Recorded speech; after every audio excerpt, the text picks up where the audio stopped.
we're just a few moments in. Good morning, anyone who's joining us. We are recording this, so you will be able to watch it again afterwards. And happy International Women's Day to everyone. And we see we have over 250 people booked today, which is fantastic. So we're just going to wait until everybody's gathering. This is always the little bit at the beginning. And we want to thank everybody for booking. We have people from all over Europe, Northern Ireland, Ireland, UK. So we're delighted. Donegal Women in Business Network are delighted to join you to celebrate International Women's Day. And just as regards that International Women's Day, the President of the European Commission, Ursula von der Leyen, made a statement this morning, and she said that International Women's Day is for women on the front line and for women in the back office. It is for the health workers who have been our guardian angels, and it is for our sales assistants who have kept our supermarkets open, and that accounts for 80% of them being women. It's also for the mothers who have taken care of their children during lockdown while also working from home, and those women who have lost their jobs during the crisis. For those women who have set up a business, and especially here today then from us, International Women's Day is a very important day. Had we known this date last year, we were in the CoLab in Letterkenny celebrating International Women's Day. And had we known it was going to be the last day that we were going to meet in person, I think we would have networked more, stayed out longer, and would have really made it an occasion. But unfortunately, we didn't.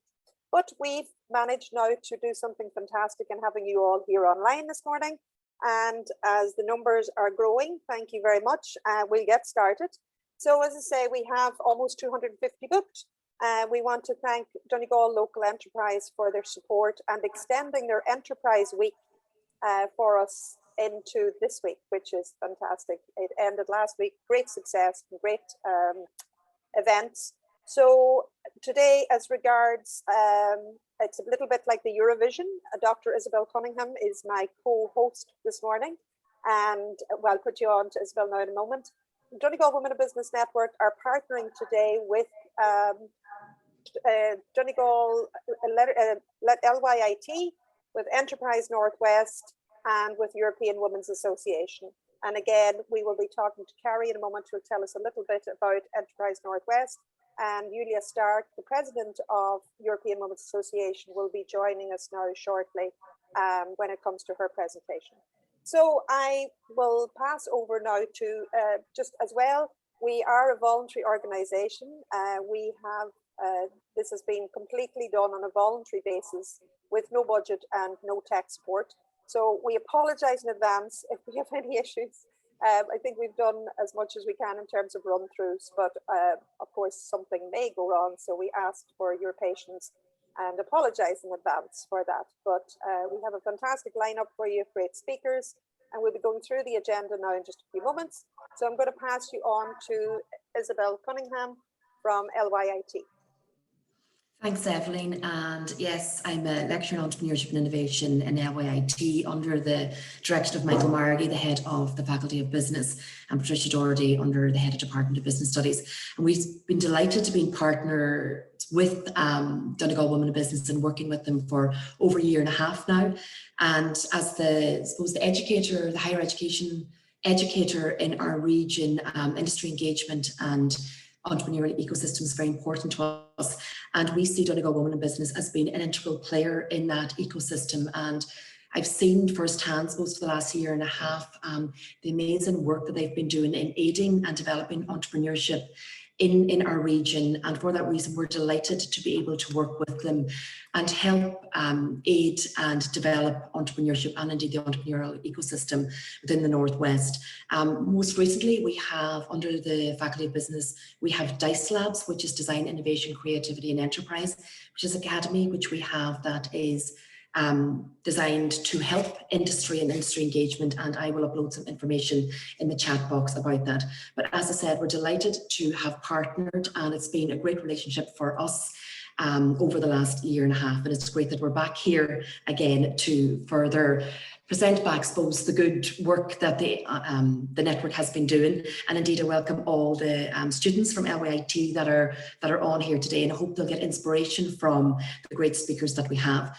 So first and foremost, I would like to thank everybody that's helped us here today, the backroom team, the social media team, the committee, and indeed all our sponsors. And you will see today, in terms of the Q&A, you will see at the bottom of your screen, you will see Q&A. So if you have any questions that you would like directed to the panelists, please put any questions in there. We have a team manning the questions.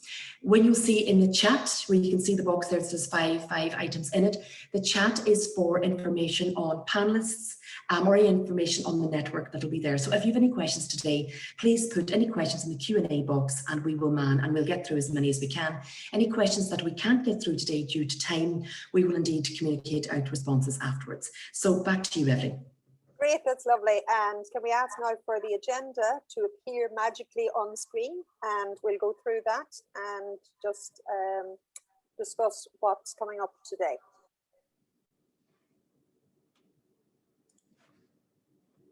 Great, okay.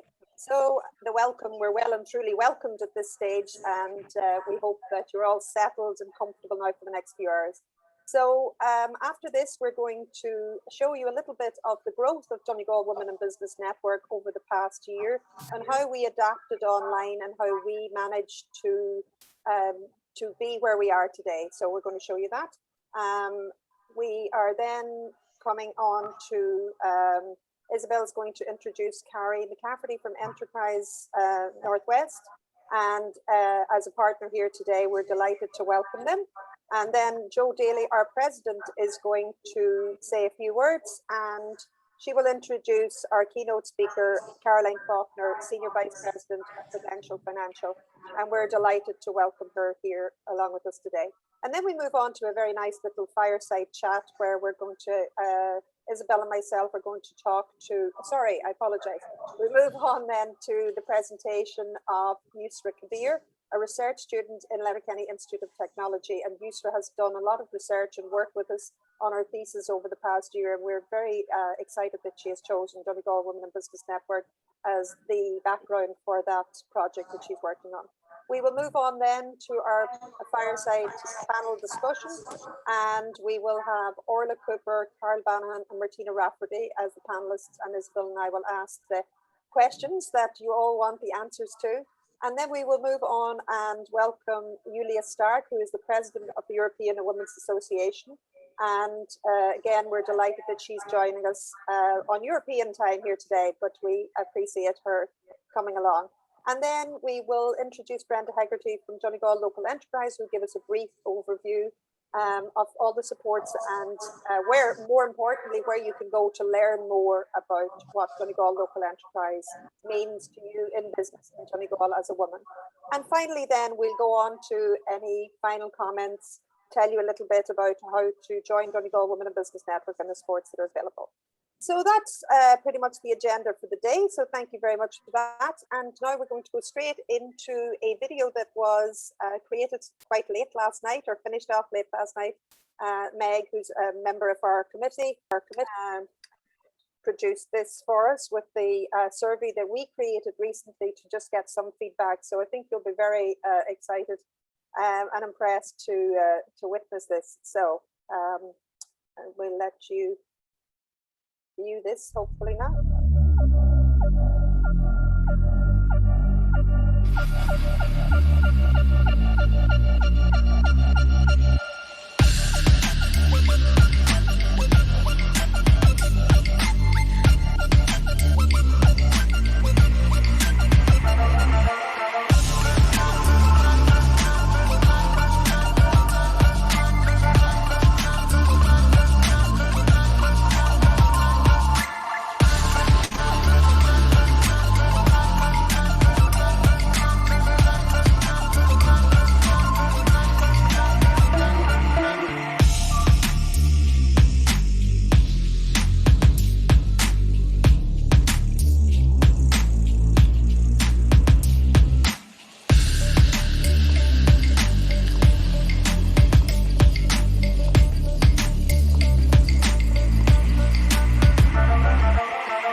That's fantastic.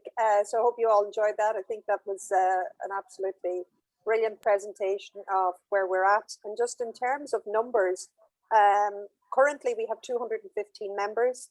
In October 2019, we had 135 members. In October 2016, there were 50 members. So we're very proud as a committee, and especially at this stage, want to thank all the committee for all their hard work. It's voluntary and they do a great job, and also all our sponsors. So we want to just thank Local Enterprise Office, obviously, for all their great support, AIB, Bank of Ireland, Deirdre McGlone, Primerica, the base, who is our virtual base, Harvey's Point and McEnany's, and LYIT, and anyone else who has supported us in any way. So from now, we pass it back to you, Isabel. Yeah, and now I would like to welcome Carrie McCafferty from Enterprise Northwest, who we're delighted to have as another partner linked to this event today. Hi, thanks, Isabel. Hello, everyone. I too would like to say a big hello to all of you who've joined us and offer a huge welcome, and thank you very much for taking the time and effort to join us today. I'm delighted as well to have been given this opportunity just to speak a little bit about myself, about our organisation, and to be able to share a few of my thoughts on the last 12 months. My name is Carrie McCafferty, and I am a business advisor, trainer and mentor with Enterprise Northwest. And we are the local enterprise agency serving the Northwest region of Northern Ireland. Our organisation has been at the forefront of assisting businesses for over 30 years, and it has been my great pleasure to have been involved in the organisation for almost 12 of those years. We offer a huge number of business support programmes to ladies just like many of you, from pre-start programmes where the emphasis is all too often on instilling women with the confidence that they sadly lack to make that leap into business, to the startup stage, assisting our clients to bring their business ideas to life. And for the more established businesses, we offer one-to-one mentoring support, helping these ladies to grow their venture, to seek out and exploit new opportunities, and to adapt to challenging environments. We also offer workspace solutions in a supportive environment, enabling many women to move on from the kitchen table and take up their rightful place in the world of business. Being asked to collaborate and partner with Donegal Women in Business, KYIT and the European Women's Association on this event today has not only been an honour, but it has allowed me to reflect on the experience I have encountered in the last 12 months. From the shift to home working, childcare challenges, older children returning to the nest and homeschooling, I think each of us have had more than our share of things to overcome. But what I have encountered from the women that I have supported through this unprecedented period can be summed up in one word, and that word is resilience. COVID-19 and other issues like Brexit have been challenges that have had to be embraced and navigated by us all. I have seen female business owners quickly diversify to keep their business afloat.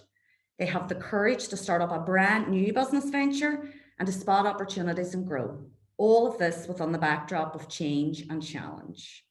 I am delighted to be part of this event today, for us to come together as women, to listen and be empowered, to be reassured and inspired by all of our speakers who have all shown this amazing resilience. I hope that you all enjoy this event, and I would invite anyone who feels that our organisation could be of assistance to contact us using the details that we will be sharing with you all following this session. And I very much look forward to perhaps working with some of you in the future. So enjoy. That's great, Carrie. Thank you for that. Great. That's fantastic, Carrie. Really interesting that universally we all feel pretty much the same, whether we're closer to home like Northern Ireland or nationally or internationally.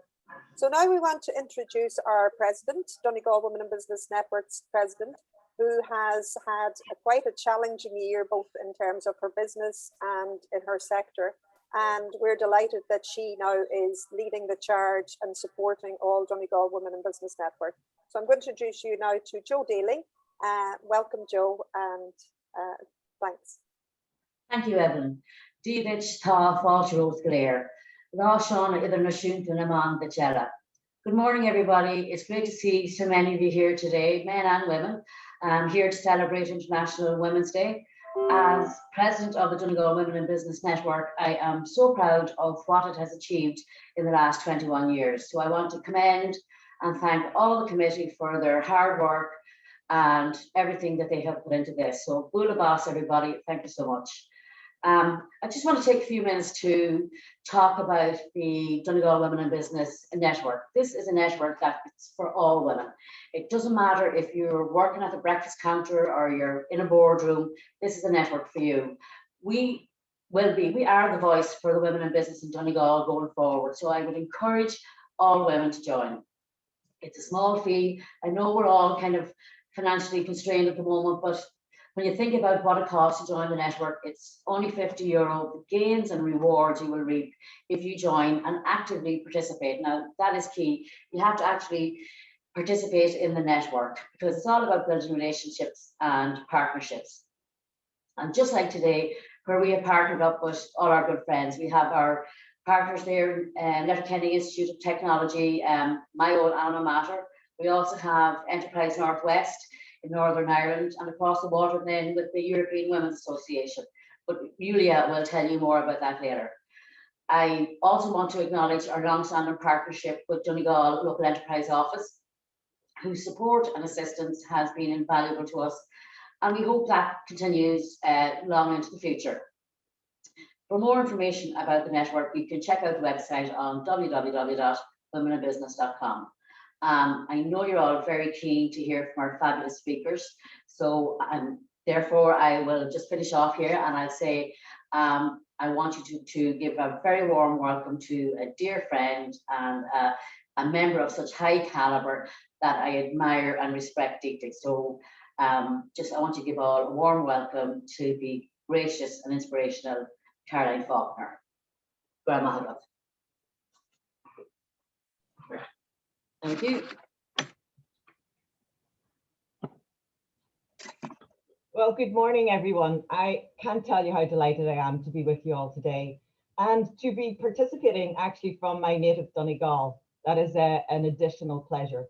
And I really appreciate the invitation from you, Jo. And as you know, you're a mighty woman and someone who I greatly admire, both personally and professionally. And it's a great occasion for us all to be coming together on International Women's Day to discuss how we're embracing all this global change together. So I've got 15 minutes, and in that time, I'd like to discuss three things. First of all, I just want to give you a little bit of just about my own personal sense of this past year, my view on some of the key changes that we are embracing together, and then just to finish off with some closing thoughts on just keeping our resilience through these changing times.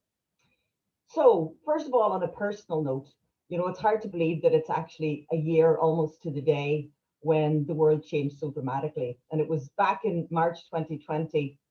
I was working at the time very close to what was then the new epicenter of the pandemic in New York. And our company flipped to us all going to remote working. And, you know, I think like everybody at the time, I thought this is going to last a few months. You know, so I decided I'm going to stay in the US and, you know, we'll probably be back in the office in May. But as time went on, I started to feel more and more anxiety. I think one of the pivotal things was a colleague of mine. She'd just lost her sister in Italy, and we all know how bad Italy was at that time. And it was the real sadness that she hadn't even the opportunity to go back and say any last goodbyes. And it was just extremely sad. And, you know, there's nothing like being remote when everything feels outside of your control and your thoughts turn to your family, which all my family were back in Ireland or the UK, just to fill you with that dread. So, you know, when the flights reopened again in mid-July, returned back to Ireland. And since then, I've continued to work remotely from here.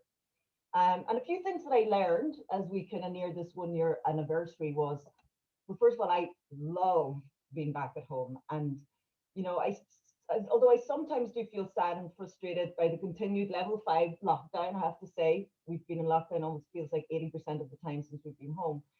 But walking through my native Donegal town, seeing all the closed businesses is just heartbreaking. And I know we all feel that. I'd say in terms of adjustment to my work schedule, you know, that wasn't too bad. You know, I think I learned that I can work from anywhere, and I believe that's true for everyone. I think once you've established your reputation and your business relationships, I mean, online working can be just as powerful as doing it in person. And you know, working US hours can be an adjustment, but I think it's one that I've gotten a good rhythm for now. So you know, that's started to feel very natural in terms of the tempo. But I've also think that I've personally taken time to slow down the tempo of my life.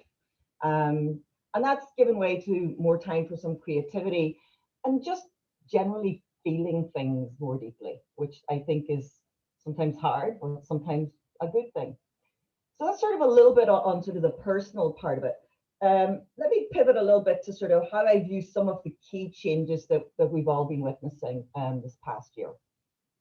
I think first of all, and this is you know, it's very visible to us all, there's been massive leaps in both how we shop and how we interact. So as we know, online is king. But for many of the retail sectors, for example, in the big US retailers, there's been big casualties this year. You've seen J.C. Penney, Lord and Taylor, Neiman Marcus all file in for bankruptcy. And yet by contrast, you see Amazon reporting record profits. But you know, online usage in itself, I'd say, has been fast-tracked 10 years. Not everybody was embracing it, and just by necessity, it's actually had to be embraced by everyone. I'd also say, in addition to that, those who previously sort of shunned the collaboration tools, you know, the technology tools that we use in business, people that didn't really like to use them before, they've been forced to appreciate these unfamiliar applications like Zoom and Microsoft and Google Meets. And I think the interesting thing is that many have learned that it's not actually the technology that's been hard or difficult to adapt to. It's actually more the human etiquette of how we interact with each other that has been the biggest adjustment. You know, we're all used to, can you hear me? Can you hear me now? Oh, I can see you now. Sorry, but you're on mute, Sharon. And it's all of the stoppy startiness. I think, Evelyn, you did an amazing job opening us up with that, because trying to collaborate in these times, no matter how good the tools are, you know, takes a very different way to get used to it. But of course, you know, it's not all been roses in that regard either, because being on screen all day, every day, I think has given a lot of us what we call Zoom fatigue, and it can really sap our energy. And what I've noticed, at least in our work environment, is to take a little break from that. We've all started to adopt the more collaborative messaging tools, you know, and that's starting to become our primary business communication vehicle. And I guess the question, you know, is, could this actually spell the beginning of the end for email? You know, that's been talked about for some while now, but if that's true, you know, there's got to be consideration for what that might mean to your own marketing campaigns. And even outside the work environment, many have abandoned email as well for communication vehicles such as text and WhatsApp and Facebook Messenger. So changes are afoot just in the way in which we interact with each other. The other thing I'd say about what I've witnessed in terms of change, I want to talk a little bit about talent in general, talent in the workforce. And in terms of the talent pipeline, these times have been particularly difficult for our youth. And they find themselves, and they're trying to find their place in the world now. And it's really affected every one of their milestones, from entering school, how they do school, leaving school, graduations, and just finding their first job. And with the workplace pivoting to more of this working from home, you know, the question becomes, how will our young people learn on the job? I mean, traditionally, this is accomplished through the watching and the doing, along with just the mentoring that comes with on-the-job training. And let's not underestimate, of course, the value of the after-work socialization that establishes and gels those important business relationships. And in a knowledge economy, the idea that we can work from anywhere, it really changes the landscape when it comes to hiring or harnessing skills across the world in different, more nimble ways. So our use of technology and tools will allow for better team engagement. And that is the essence now of where we can work from anywhere. And I think the work from home mantra starts to change to the work from anywhere mantra. And I think we'll start to see a lot of changes in the next 5 to 10 years as a result of just how the pandemic has fast-tracked us into this world. And I think the other thing I would just like to say in terms of just this past year is just human behaviors have changed. And I think a notable area there is just the consumer behavior. Like I know for myself that I used to really dislike shopping for clothes online because you couldn't feel the fabric or test the size or what was the true coloring. And then it was always a chore to pack everything up and relabel and pay the postage for the many mistakes that I know I invariably made. However, just with shops being closed, the necessity of that is most people have now had to become comfortable with the quirks of online shopping, which means the pendulum has permanently shifted there. But some categories will suffer more than others. I don't know about the rest of you ladies, but I haven't worn a pair of heels for over a year now. I also know that formal wear and office attire have taken a beating. And research is starting to predict that the large sort of shopping center type merchandise, that sort of big, sort of samey type merchandise, is lending itself more to the online, whereas they're predicting that it's physical bricks and mortar survivors, if you like, will likely be those smaller stores that offer a more varied and unique merchandise. So let's see if that's where the puck is going on this. But again, as for where we work, I think many companies right now, they're polling their employees to really just gain what is your preference when it comes to returning to the office. And this will invariably inform the physical footprint of businesses going forward. So for example, will offices return to full tilt? And if not, how will the big towns and city centres survive without the same volume of office workers? And the companies and employees, they may benefit, of course, due to there's less commuting, better work-life balance in that regard, lower real estate costs for the businesses. But what about all the ancillary businesses that depend on that footfall? That is something that we're going to have to watch closely. So just in final, as in closing thoughts, as resilience for this next chapter, I think this past year has been particularly tough on women. It's already been reported that 1 in 4 women are considering leaving the workforce or downshifting their careers. I mean, we're traditionally caregivers, but the pandemic has increased those demands with the addition of homeschooling, worrying about our elderly in isolation, sometimes trying to hold down on certain jobs. And this has had a major tax on our mental health and the well-being of our tribe. Last week I spoke to a colleague of mine in the States, and she's just been diagnosed with a condition called adjustment disorder. And this is the first I had heard of this. And I learned that it's a form of anxiety that's brought about by major life stressors, such as many are experiencing during these unique times. And her counsellor told her that the cases of this disorder have been growing at an alarming rate this past 6 months. And that's just the reality of people's lives right now. And in a world where we're trying to balance it all, whilst we're being bombarded by constant scary news cycles and fear and feeling more uncertainty than we're used to, we need to just be ever vigilant to our self-care. And that is a selfless act. Because if we are not resilient, we cannot be there for those who need us. And being kind and gentle on ourselves is critical to maintaining our focus and our energy at this time. And from a business perspective, there is great opportunity for reinvention. Evolve your vision during these uncertain times and keep trust in yourself.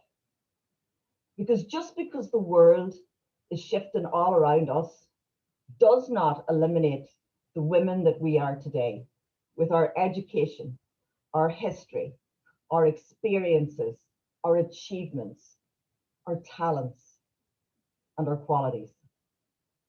We may have to apply our skills differently in a bolder fashion into a brave new world that we now find ourselves in. And so be it.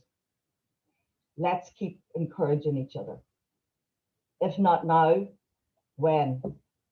If not you, then who? Thank you for listening, and I'll turn it back over to our moderators. Oh, Caroline, that was absolutely amazing, and thank you so much for that.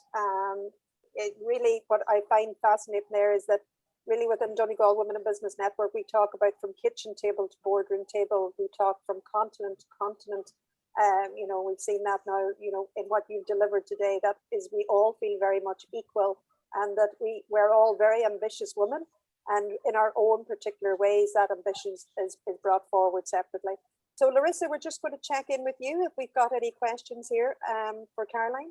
Yes, indeed. Hi, Caroline, and thank you very much for that.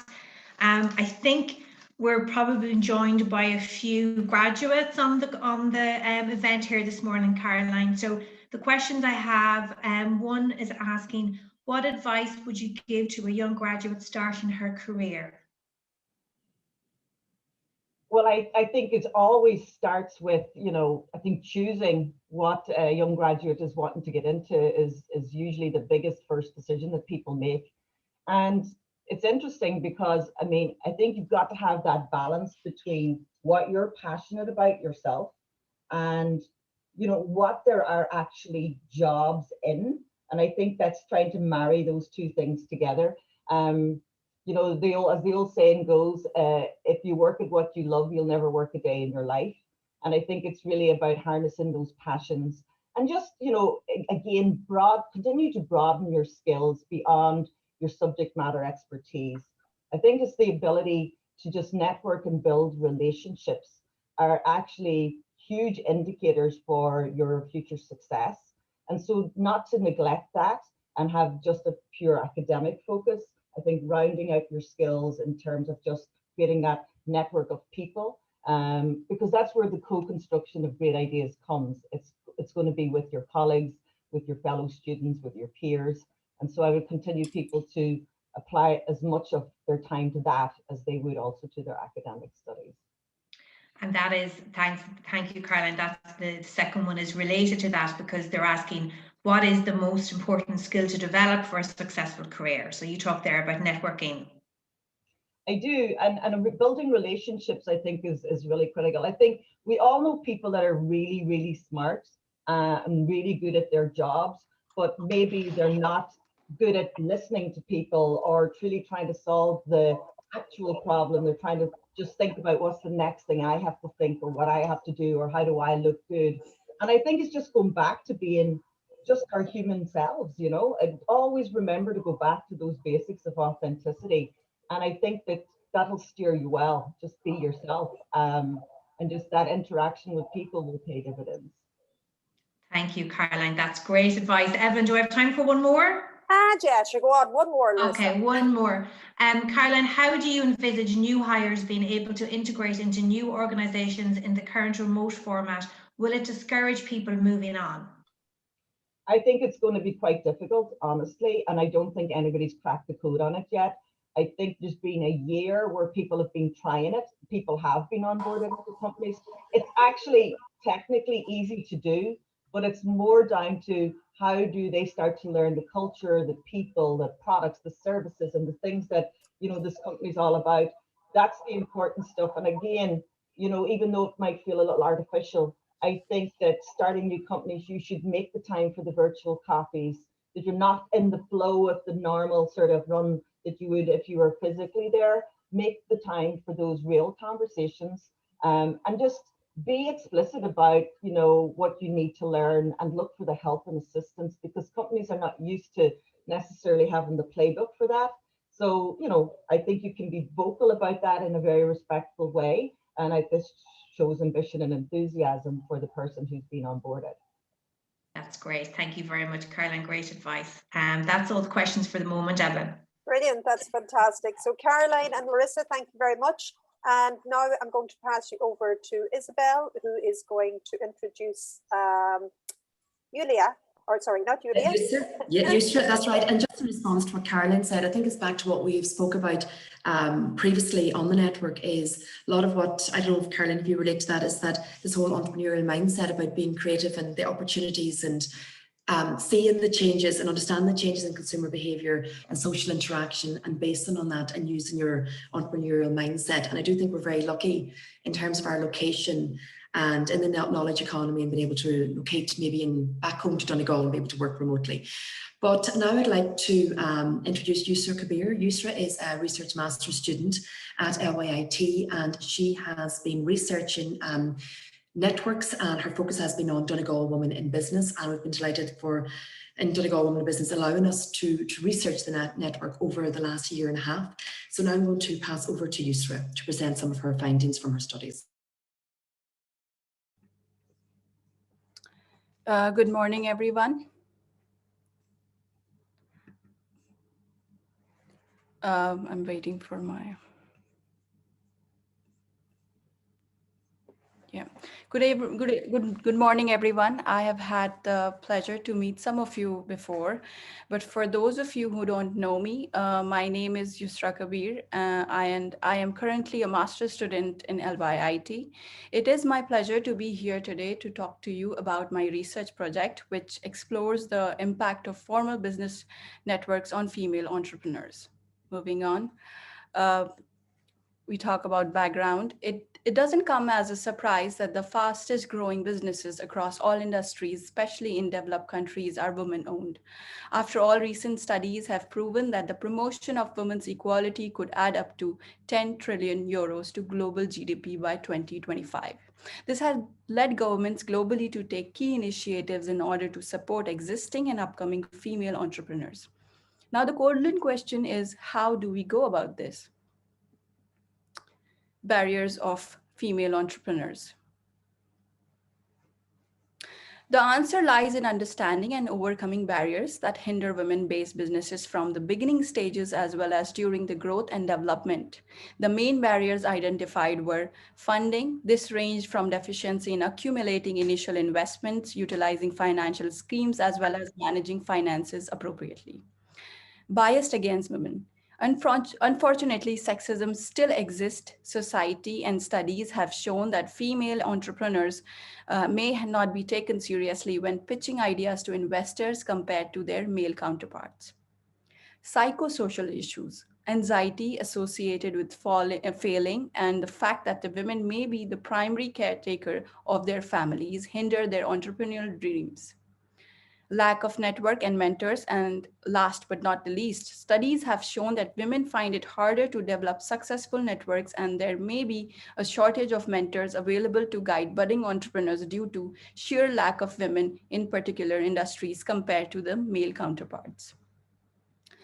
Moving on to importance.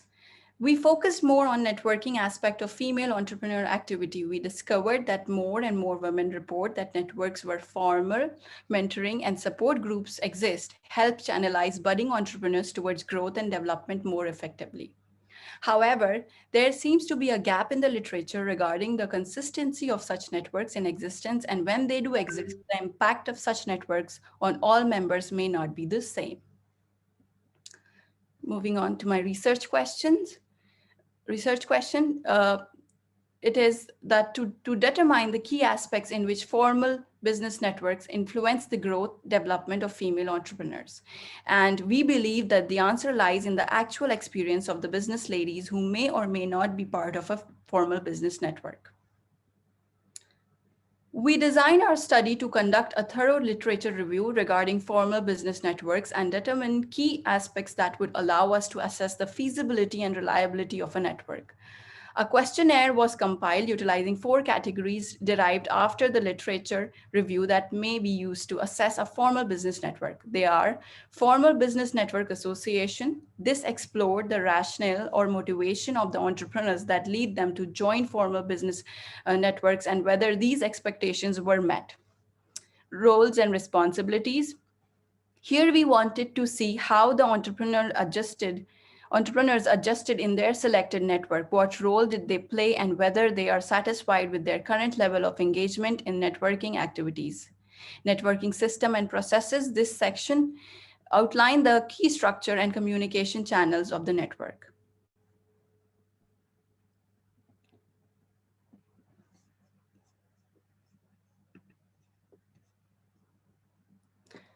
A survey was conducted amongst various entrepreneurs in Donegal belonging to different networks, primarily Donegal Women in Business Network. We analyzed the responses and primary results are generated. Starting with personal demographics of the respondents, so far we have 40 respondents to the survey. Most respondents, approximately 40%, were between 45 to 54 years.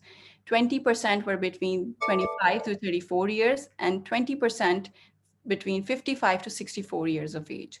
They belong to a wide variety of business, including creative ventures, travel and tourism, health education, IT, and many more.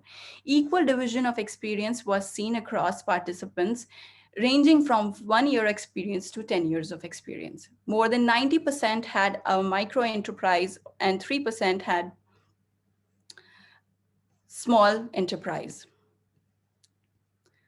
Half of them had a family history of entrepreneurship. More than 80% had an undergraduate qualification, and 65% had postgraduate qualification. Almost half of them had formal entrepreneurial training, but more than 80% had never utilized the services of a business incubation center.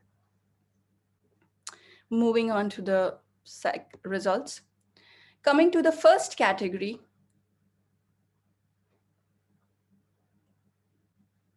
to assess the network, we start with Formal Business Network Association section, where the results were as follows. 89% of the respondents belonged to a formal business network, out of which 68% were part of a network that was not specific to their industry, as we can see in the graph. Most participants learn about their respective networks through their colleagues or social media. This graph shows that the biggest reason to join the network was to increase contacts or education.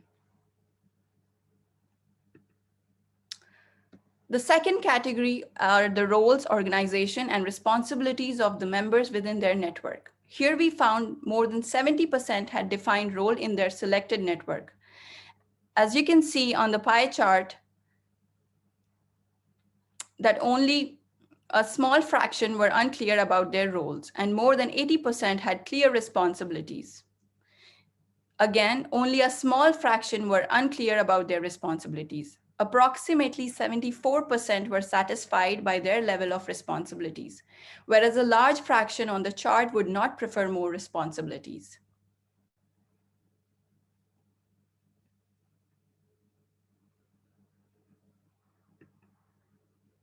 Moving on, the third category. The third category defines the networking system and the processes that govern the flow of information within the network. Here, approximately 20% of the participants reported that their network used a performance measure tool to assess their network.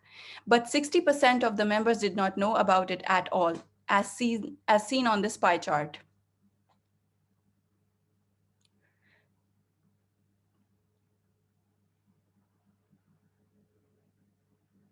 37% felt that the network kept track of their satisfaction a great deal or a lot, as seen on the chart.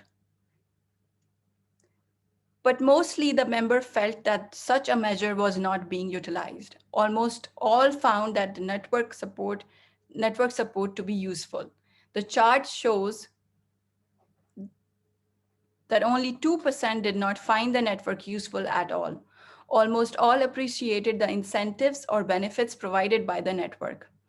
The chart here defines that almost half found the benefit very useful, and almost quarter found them moderately useful, but only a very small fraction found them to be of no use. The final and the last category of our survey studied the ability of network to provide useful training and knowledge to the members.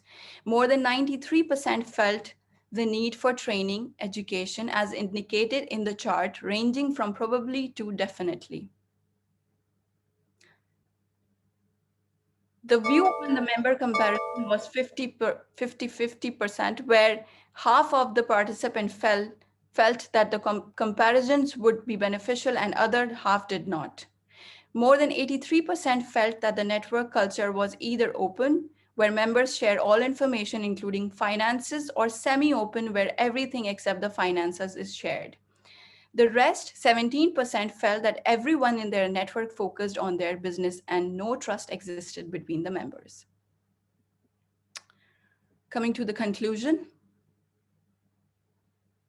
Most members of formal business networks find that networking activities are beneficial and help generate new ideas and develop business contacts, along with providing a social platform that has proven highly supportive during the current pandemic.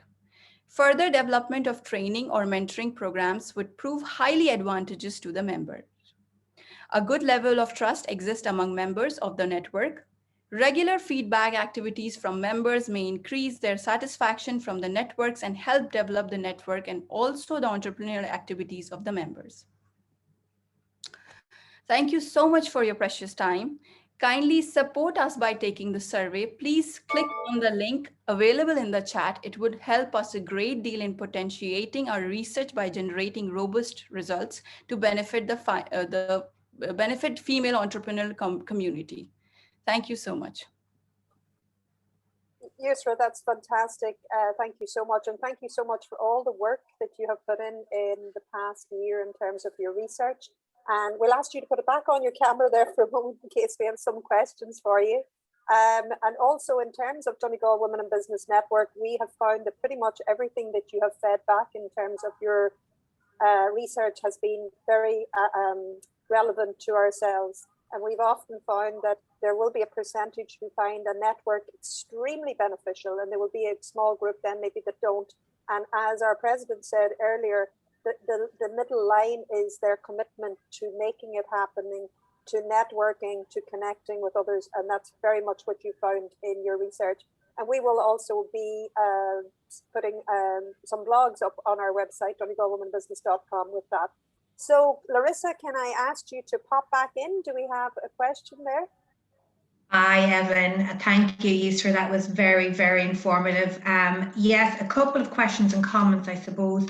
The first one, and maybe Yusra or Isabel, you might like to contribute to this one.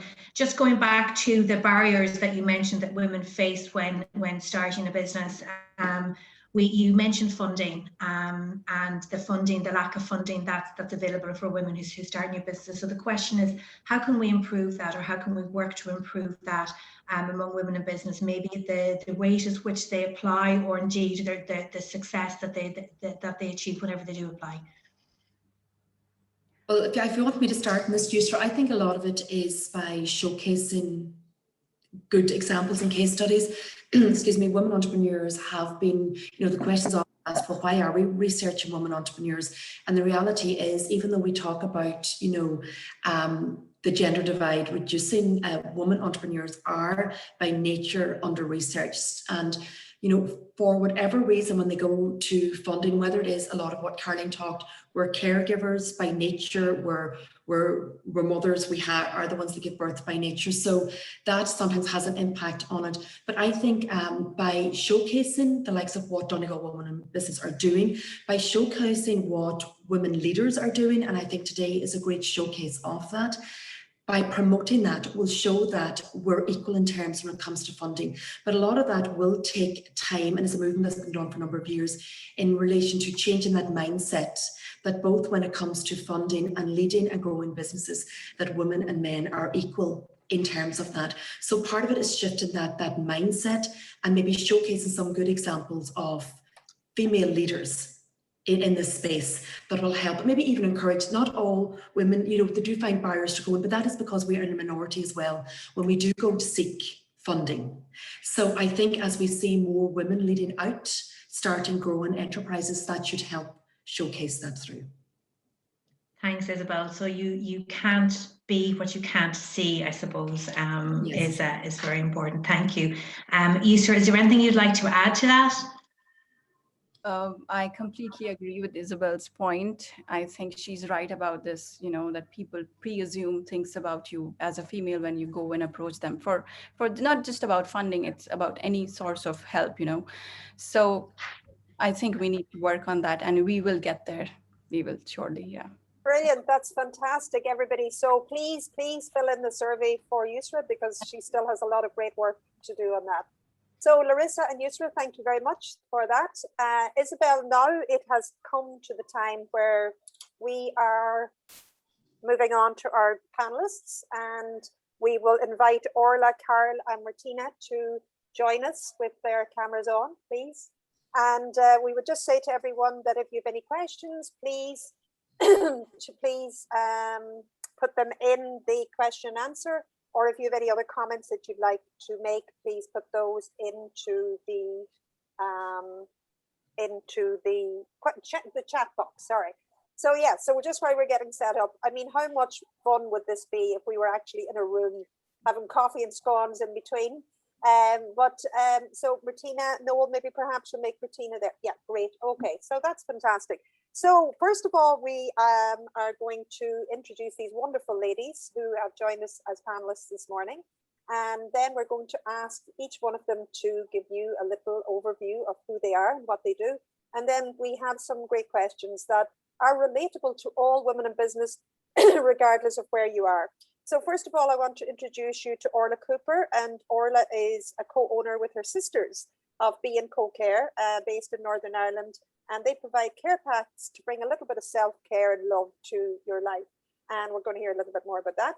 Martina Rafferty, who is a committee member of Donegal Women in Business Network, a fluent Irish speaker, which should be panicking now, because don't worry, we're not going to ask her to do any Irish, but we ask her to hop in now and again when we're doing events to help us with our couple of focal. She's a general manager of the Waterfront Hotel. And so again, you know, in terms of women in business is everyone from the student who's interested in business right through to boardroom. So whether you're employed, whether you're an employer, or you generally are looking and interested in business. And Carl Banahan and her company is called Carl Stock Market. And Carl creates natural stock and is a whiz in the kitchen and creates beautiful things that we can then all create, hopefully, beautiful dishes. So I'm going to start with each of you. You have about a minute. We won't stop you in your tracks, but we'll do our best to try and stick to time, because I know there are some people have other commitments today. There's other events on, and we want to make sure everybody gets where they need to go on time. So Orla, you are very welcome, and tell us all about your business. Hi everyone, thank you so much. It's a pleasure to be here today. It's such an honor. So I suppose just a little about B&Co Care. So as Evelyn said, it is a partnership with my two sisters. So it is Brona, Claire and Orla myself, which kind of creates B&Co Care. So it's basically our initials in the name of the business. So what we do is we are a self-care business that we offer a range of self-care packs, and the focus really on the overall well-being and the self-care of the individual, mainly focusing on the mental health one. And that really started, you know, last year in June with, you know, the global pandemic, and that's really what inspired us to create it, because it's such a time of need to focus on our overall well-being, and to send that little hug in a box to your loved ones, or even for yourself, to focus on self-care. It was such a difficult year. So I suppose really, we work with the community sector with providing packs from, it could be from children that need to focus on their, you know, overall well-being, right through to kind of the elder age group. We also work with schools. At the moment, we're working with the Western Trust. We also do, you know, corporate care packs for employee well-being. And then of course we have, you know, our gift packs that people come onto our website and purchase our packs to send to a loved one, and add their little personal touch to it as well with our bespoke service. So that's really kind of what we do, what we represent, and really we're here to kind of promote the well-being of everyone during this difficult time, and also bringing self-care into your lives and homes, and that's really our message that we want to get across, of just people taking care of themselves. So I'll not speak too long. That's brilliant. That's fantastic, Orla. Appreciate that, and we're delighted, as I say, to reach the hand of friendship to our Northern Ireland we said a few years ago in terms of Brexit, you know, no borders will keep us women apart and doing business and communicating and collaborating. So thanks very much, Orla. That's really interesting company you have with your sisters there. So well done. Carol, good. We're still in morning, are we? Yes, we still just about. Good morning, and you're very welcome to this global event. So tell us a little bit about you and your business. Well, thank you very much all for giving me this opportunity to tell my story. But my name is Carol Banahan. I'm the founder and director of Carol Stock Market. So this journey that I'm currently on started about 6 years ago. And I made some very radical changes to my life. I retired from a very long career in investment management, where I was working for one of Canada's largest banks. And I was managing a very, very busy equity trading desk. And I'd reached a point where, you know, I just wasn't enjoying it anymore. But that's a whole other story in itself. And I wanted something totally different. I wanted to go into a new journey. So I moved back home to Ireland. I'm originally from Dublin, and I wanted to follow a long-held dream to start a food business. And I identified a large gap in the market in Ireland for natural, traditional stock and bone broth. So you can say I went from trading financial stocks to manufacturing cooking stocks. So at Carol Stock Market, we manufacture a premium range of multi-award-winning cooking stocks, bone broths, and our manufacturing business premises is based in the Northwest Business Centre in Derry. Brilliant, Carl, that's fantastic. And your products are delicious. Brilliant. And next, Martina Rafferty, the General Manager of the Waterfront Hotel in Donegal, and as I say, a committee member of Donegal Women in Business Network, newly elected. So Martina, you're very welcome. Tell us about you and what's going on with you in your life. Good morning, Evelyn and all. I'm honoured to be here today with you. And as you know, Evelyn, and many of you looking at the panelist list, I'm a huge advocate of all things Donegal and of course Donegal Women in Business and the great work they do. For anyone who doesn't know me, my name is Martina Rafferty. I am General Manager at the Waterfront Hotel Donegal. My background is in sales, leadership and revenue management. I'm giving away my age now, but I'm almost 25 years in the hospitality sector. And I was privileged to work in some of the top hotels, the leading 5-star hotels, both on a domestic and an international level. My passion is all things tourism and supporting my team, while I also thrive on empowering women as a leading female myself in my organisation. I also, where possible, hold it close to my heart to support local businesses. Being brought up as a family background, we owned a supermarket, so the importance of supporting local follows me through from my younger years till today. And I thank you for having me here, and we're going to have a great day. And of course, the Irish language, Evelyn, I can't end without saying Excellent. I think we'll have to have some Irish lessons for the network in the next year as well. So that's fantastic. So now we're getting a real feel of who we are and who you are joining us. And we're, as I say, very excited about that. So I'm going to pass all over to my Eurovision co-host here today. And Isabel is going to ask some questions. I'm going to hop in and ask some questions as well. So Isabel, over to you. Yeah, perfect. Well, it's the Eurovision, I'm crossing the border, so into Derry, and Orla will go with you. So some of the thoughts that came from when you were speaking there is the fact that obviously well-being is of utmost importance, and particularly it's always been important, but particularly as we go through the pandemic we are going through at the moment. But what inspired you and your sisters to set up the company? You know, take the jump, and suppose how did you navigate through 2020 from based on what we have seen over the last year? Yeah, so I suppose it really, you know, with the challenge that we were in with the global pandemic, I suppose that's what really inspired us to take the leap and start the company. And it was actually Brona who received a self-care pack, you know, from a work that was just made up. And that's how we even came up with the idea, and to start from there.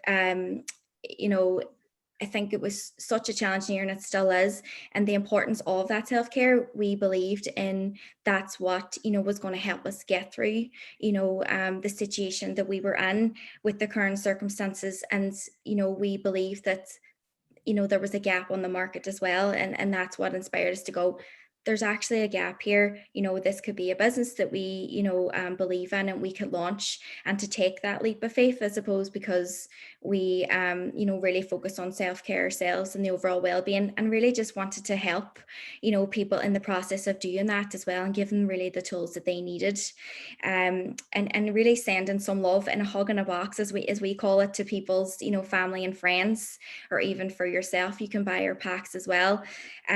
So I suppose with that focus of self-care and navigating through that, as 3 new entrepreneurs, he's never started a business before, had its challenges, but to help us navigate, and we had that business mentorship to really help us work through 2020, and I suppose the needs of what was out there, and it was a very much a learning process, with the business and the market, and with the loss of a lot of jobs and everything. That was something that we took into consideration as well, that we wanted something that was affordable to people, and that would still have the tools of self-care and the mental well-being. So really what inspired us was the fact that that there's a need for out there. It was something very serious that we were all going through, and it was something that we had to really navigate ourselves, but with the help of hearing the needs of everyone, from our family and friends. And I think that really inspired us in order to be able to help people as well through that, if we could. And that's really inspirational. I do think what is fantastic about your journey is that I'm a strong advocate for microfirms, and very small businesses are very often the type of businesses that take us out of the difficulty we find. We've seen it in the past, most recent global recession, that it is the microfirms like yourself that are bringing us out, that are generating employment. Some people might say it's only small employment. Every person employed is a benefit to the local economy which we're in, and I think it's fantastic what we see you doing. I think it's, especially for any students that I see here today, I think it's quite inspirational to see 3 sisters like yourself. I'm sure I'd love to hear the boardroom when you get going, but if I know it's like me and my sisters are sitting around trying to make some decisions, I'm sure it is fun, to say the least.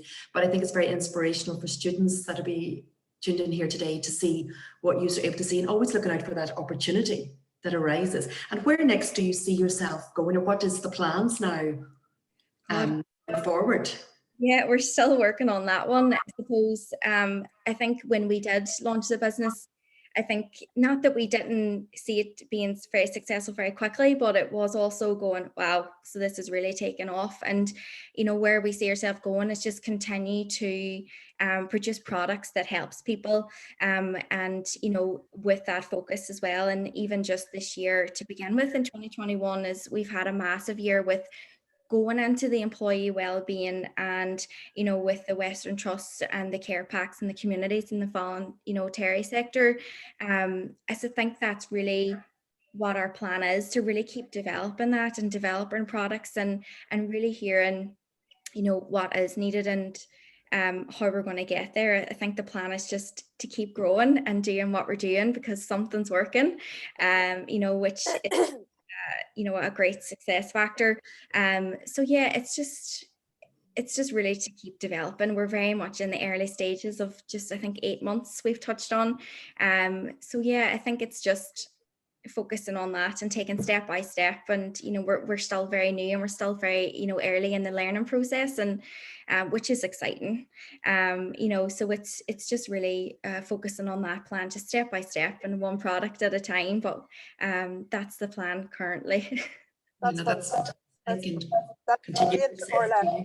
And if ever there was a problem solution fit there, you certainly seem to have found it. And we'll be coming back to our 3 panelists at the very end for that sort of one top tip, or that one word of wisdom to help people. But certainly that is the perfect example of you saw problems in the market, and you found the solutions, and you found the people to sell them to. And I mean, that's regardless of what level anyone is at in business, that's all we can ask for. So Isabel, thank you for that. And Orla, thank you. Now I'm going to come to Martina Rafferty. And Martina, I know from discussions with you that you actually stayed open for essential workers during the past year. And my question for you, I suppose, is, and a lot of women and men listening in today in our webinar, it's been difficult to lead teams while there's been a pandemic, and it's difficult to have that work-life balance when you're still working in the middle of a pandemic. Some of us were doing it from our front room, sitting in this spot with a fake sleeve league in the background, but you actually had to go up and get out there among. So my question for you, I suppose, is leading a team and being a leader and being a family member, how was that for you? It had, of course, had its challenges. I go back to the beginning of last year when it was very, very new to everyone. The biggest challenge was probably getting answers and understanding the COVID payments and how they were going to be made and who was eligible for those, because I'm human and I might have a team, but I care about them.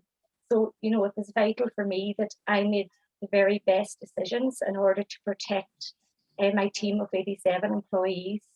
And again, by staying open, as you quite rightly say, Evelyn, we were very fortunate that we were quite close to the Randolph laboratory, and with different various other roadworks and things going on locally, it was deemed essential. So therefore, I had to open my doors to essential workers only. That also held its own challenges because I was choosing to keep a small team, including myself. And at all times, obviously, you're knowing that people are coming through the door, and with the virus being of the type it was, you know, in the back of my mind, I had concerns. I adapted the entire business to protect both my team and the employees, my team and actually the guests that were coming in the door. And just to give you an idea, some measures that were taken, I had to recost everything from my staffing firstly. Then I had to pick and choose and make decisions on how best to manage the entire system. But in terms of selling, I restructured my entire sales strategy inside the matter of 48 hours. And thankfully, you know, I've come out the other side in January and making a profit, which, you know, I wasn't sure if I could achieve, but, you know, I'm of the belief, choose to create history, I suppose. So, you know, I was very fortunate in the decisions we did make that it kind of worked in a positive light for me. I also, my housekeeping team, it was vital that I did not have access to the bedrooms every single day. And again, it was keeping both the guests in mind and my employees, because in order to get to and from the building, I was very aware that people were leaving the hotel and obviously airbound, and following the pandemic and, you know, all the rules and conditions. All of this was mentally challenging. We have overcome it. And on top of that, I went back to college to finish my master's. I had my 18-year-old doing his leaving cert, and he got into Belfast there in September. And I have a second hotel. It's currently, there's a TV show being made. It's Sweeney's Hotel in Donegal. And we're currently developing a plan for that hotel, a marketing plan. I'm working with the Brennan brothers, and they're doing a 1-hour-long TV show. So all of that in the background of the usual me was all going on. And again, Zoom meeting after Zoom meeting. So there was challenges, but you know, I love jumping the hurdles and I live to do so. And I think it's very important just to appreciate everyone around me, because without them, I couldn't do it, and just conscious decisions having to be made. And leadership as a whole to me is think fast, you know, make decisive decisions and take action. And that's pretty much, you know, what I had to do for the last, you know, 12 months. Brilliant, Martina. And I suppose, again, for people that are listening out there as well, you know, and we'll come to some Q&As and we're conscious of time. And sure, communication was very, very important. Keep those lines of communication open with all your team. 100%, Evelyn. We actually, on top of everything going on, I actually partook myself as the leader of the Waterfront Hotel, and I created a charity virtual run for my team, obviously being mindful that so many I wasn't seeing and I haven't seen, which, you know, I'm still very sad and can't wait till the day comes that we get them back through our door. So we done a lot of tasks, and then we donated money locally. We took in local charities that were important to us, because every year we would tend to support local charities, and obviously with the year that was in it and any funding, and, you know, so many like Care of the Aged, mental health.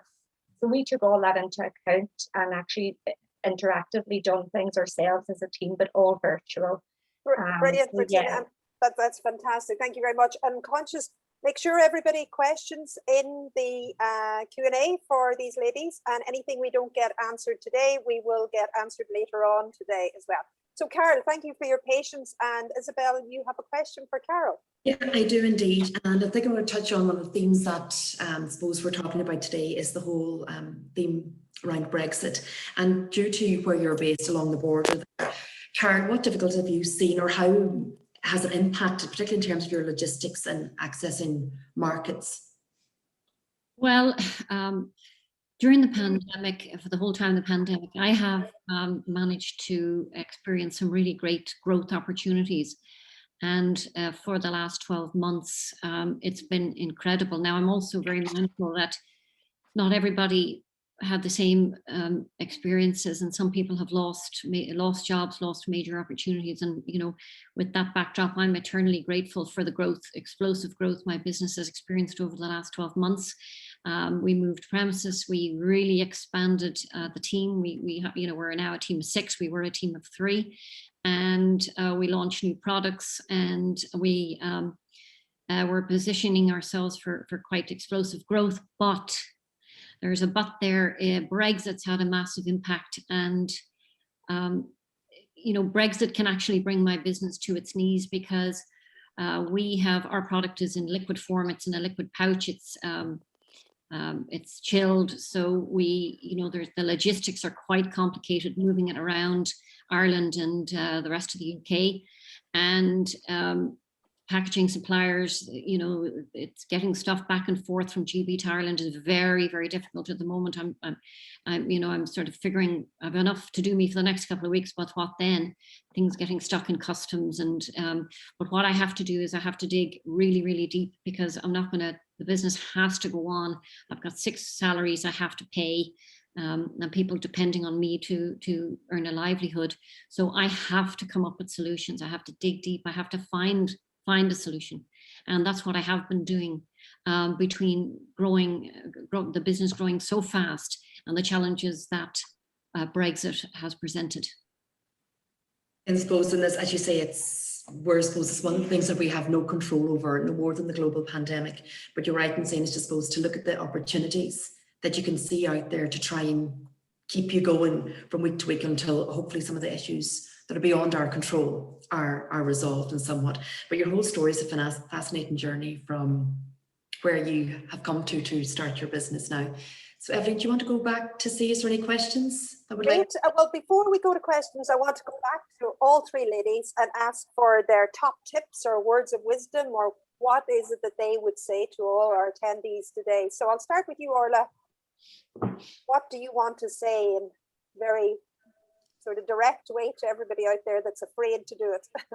I would just say, if you have that idea and you're constantly going back to it, believe it, and really run with it, and just believe in yourself and what you can achieve. And I think that's so important. I think a lot of people have the opportunity and the skills and fantastic ideas to start their own business, and I think it's just the belief in yourself to do it, and you can achieve it, and just go with it, and trust the process and the idea that you have. Brilliant, Orla. Thank you very much. That's fantastic. Martina. I would have to say, remain passionate and excel at whatever you do. And we're all women here, and to empower them, I'm going to leave you on the line that I think is most appropriate this week, which is choose to create history. Go girls. That's fantastic. Very good. And Carol, over to you. Well, I'm sitting in my kitchen at the moment, and this is where my business started. And it started from nothing, just with the idea of making a pot of stock. And don't think too far ahead. If you have something that you are really passionate about doing, just think about taking that very first step. Don't think about 10 steps ahead like I was always doing. I tortured myself constantly about thinking too far ahead. Just take that first step and have some confidence and go for it. And don't be afraid to ask for help. Ask everyone and anyone for help. That's fantastic. And it's really fitting. From Donegal Women in Business Network used the phrase from kitchen table right through to boardroom table. And I think it's very fitting that a lot of us are at our kitchen tables today, or, in terms of starting up business. So Larissa, I know we have some questions, so we're going to get Larissa to hop back on here and ask some questions, and we're doing great on time, so that's fantastic. Thank you. Yes, Evelyn, loads of questions. So hopefully we have a bit of time to get through a couple of them anyway. Thank you all very much. The first question is relating to government policy and government support. So what would the panelists like to see either in the next budget or in future government policy that will help you either grow your business or maintain it or maybe recover after the pandemic? Maybe Martina, if you'd answer that first, please. I could go on and on with this question. I won't. Just to be very honest, I think the VAT rate is vital for, particularly, I mean, I'm speaking obviously on behalf of the hospitality sector. It's vital for that to be reduced. And also in terms of the county council and rates in general that we pay. I mean, we're known to be paying the same rates as the cities and have been for all these years, to be very honest.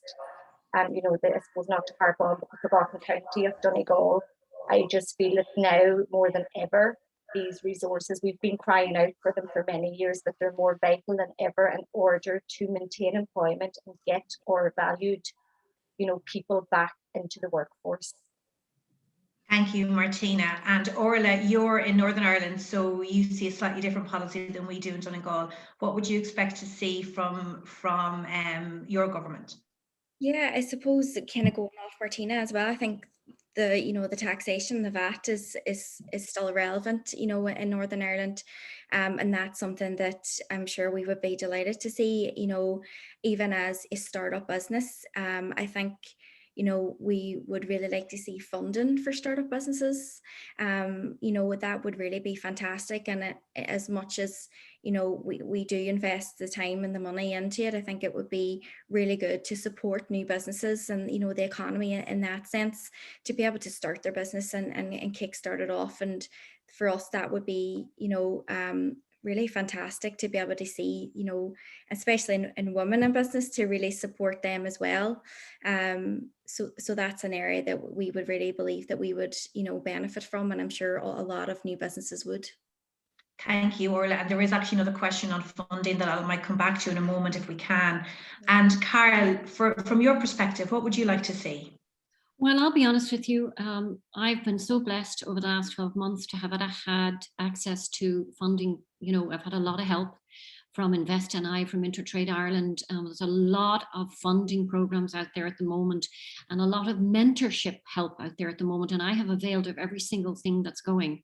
I know it's difficult and it's challenging to navigate through the application forms and everything like that. But if you do put the time and effort in, it'll be worth it. So I would like to see that continued. I'd like to see that those supports there to help us grow and continue to grow. Thank you, Carla. And just on the funding piece, just whenever you mentioned it there, each of the three of you have started and grown a business. What's your experience of funding? So, Carl, you mentioned that you got some help from Invest NI, and maybe the application process not been easy there. Martina, what's your experience of raising funds for your business? Raising funds can be quite difficult. I think it really depends on the demographics and what funding is currently available at the time that you're looking. Because what I've observed over the last 4 years, that opportunities change year on year. So therefore, for example, what would have been there last year possibly may not be there a year later. So I just feel you could be in the right place at the right time, but nobody can know that. It's a matter of just, I suppose, the luck of the draw, if you like. For example, I had went forward 3 years ago and done a huge amount of work in relation to funding for a local swimming pool. Because again, and we had, you know, we had support and everything looking for this, and even for the schools and so forth locally. And we just were unsuccessful in getting that. And you know, now our spa that will open, it's a state-of-the-art spa, but I still believe it's a missed opportunity. And we were looking at that at a very local level, and we were keeping it as a separate build, but very much it was about the public and the surrounding area having that opportunity. But it just didn't happen. And that's not to say, I mean, next year something may come to the pipeline as well. But at the minute we have it ruled out, but it was due to the lack of supports in order to get that. And obviously with health and wellness, we found it so important, to have that in every way, from children right through to adults. It was something that everyone could partake in or use at some point. And it's a life skill, living on the coast, surrounded by the sea, looking out at tragedies, I suppose, and the RNLI, these organizations that have to walk into things. We also seen it that way. We're like, look, if people can swim and we live literally on the coast, then does it make them, are they safer? So there was a lot of elements. It was close to our heart, on so many levels. Thank you, Martine. That's a pity, isn't it? Yeah, thank you. And what about you, Orla? What's your experience of funding for your business?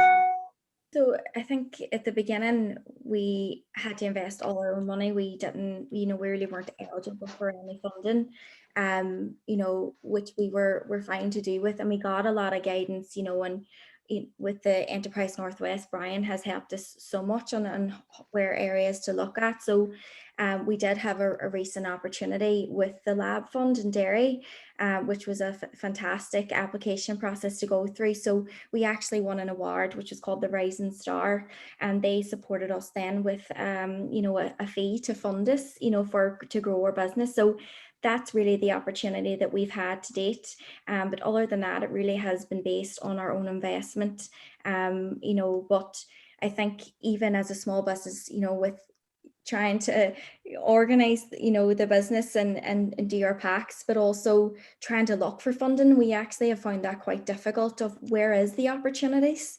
So that's like important to us to always be keeping on the lookout, and to get that guidance of what is applicable to us.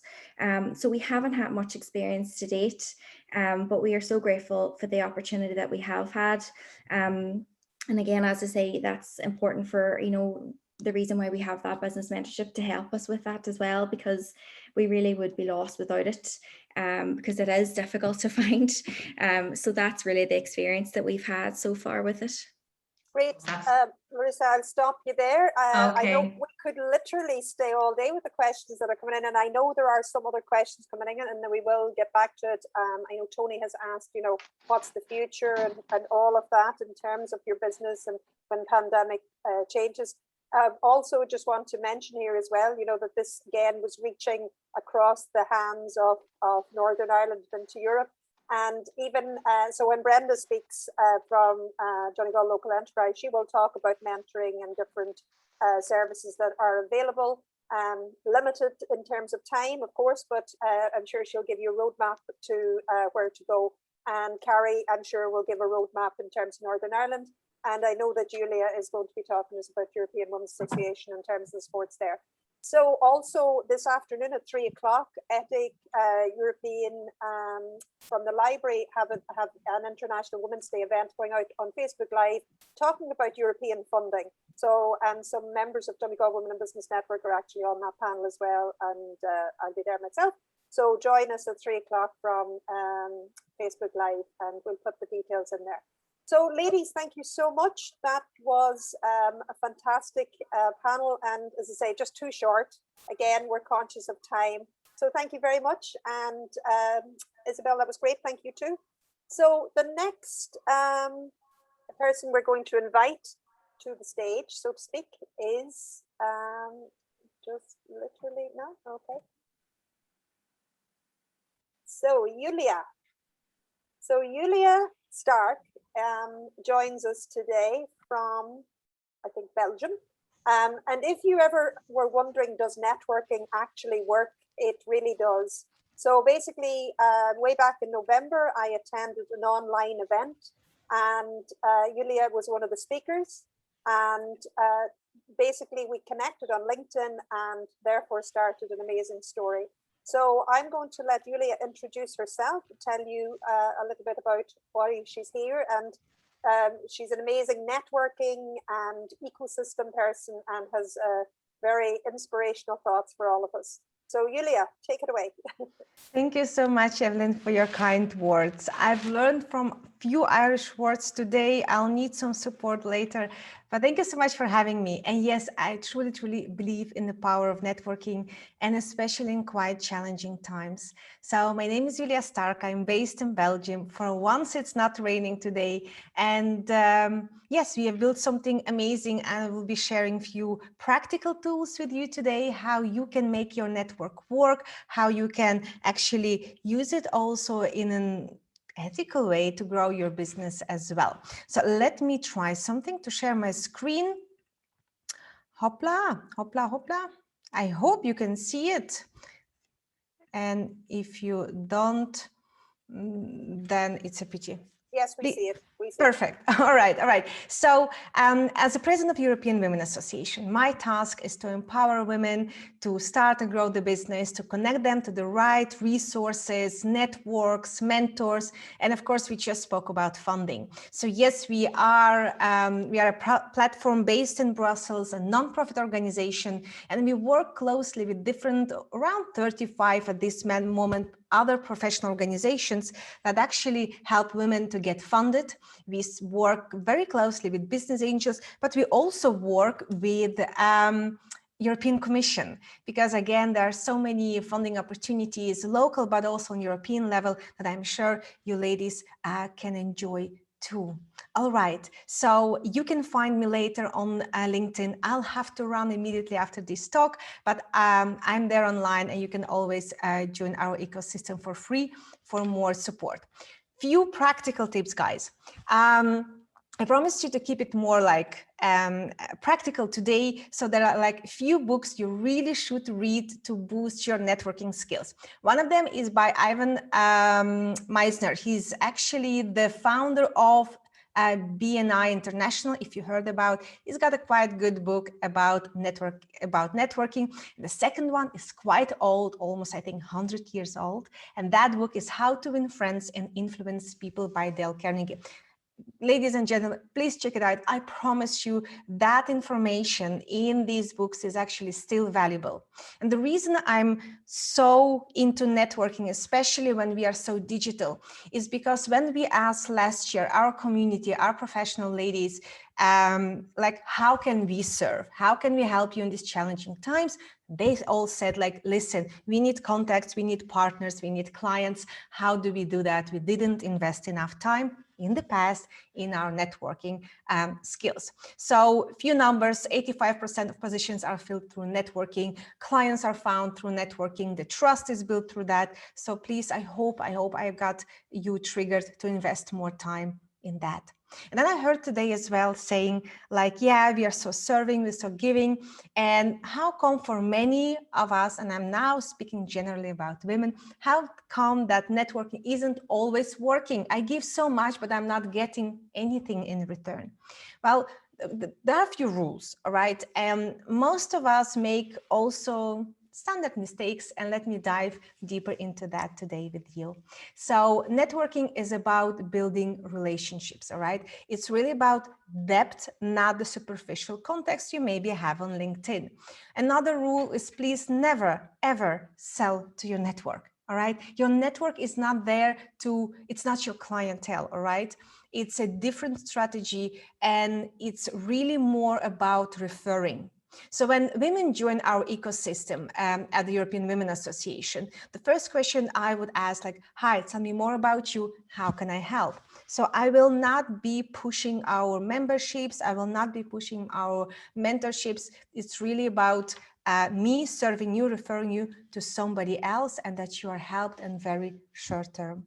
All right. So see networking something not as a short-term gain, not at all. It's really about also accessing experts. It's like when I've met Evelyn, she was so amazing. She helped me out in our own, moderating our own networking session on a monthly basis.